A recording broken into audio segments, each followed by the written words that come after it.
ఫోకస్డ్గా వెళ్తేనే పని జరుగుతుంది. All we need to do is focus on ఒక 5 to 10 ఫ్యామిలీస్.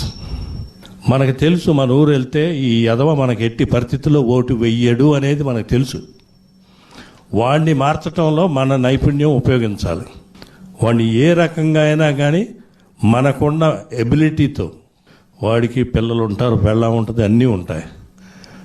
వాడి అవసరం ఏంటో తెలుసుకొని దానికి మనం ట్యూన్ చేసుకోగలిగితే డెఫినెట్గా ఒక ఫ్యామిలీ మారితే 4-5 ఓట్లు మారుతాయి. దట్ విల్ హ్యావ్ ఈచ్ కాన్స్టిట్యున్సీలో 1000 ఓట్లు మార్చగలిగినా కూడా మనం అంత దూరం నుంచి ఇక్కడికి వచ్చినందుకు న్యాయం చేసిన వాళ్ళం అవుతాం.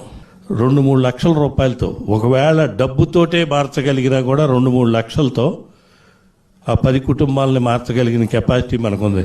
ఈ రూమ్లో ఉండేవాడికి 2 లక్షలు ఖర్చు పెట్టడం అనేది పెద్ద ఇష్యూయే కాదు. It the critical time. ఈ 1 month టైంలో ఇంకా మనకి there is no honeymoon. It is a do or die situation లాగా మనం గోల్ ఓరియంటెడ్గా వెళ్దాం. దానికి మేము అందరం సిద్ధంగా ఉన్నాం సార్.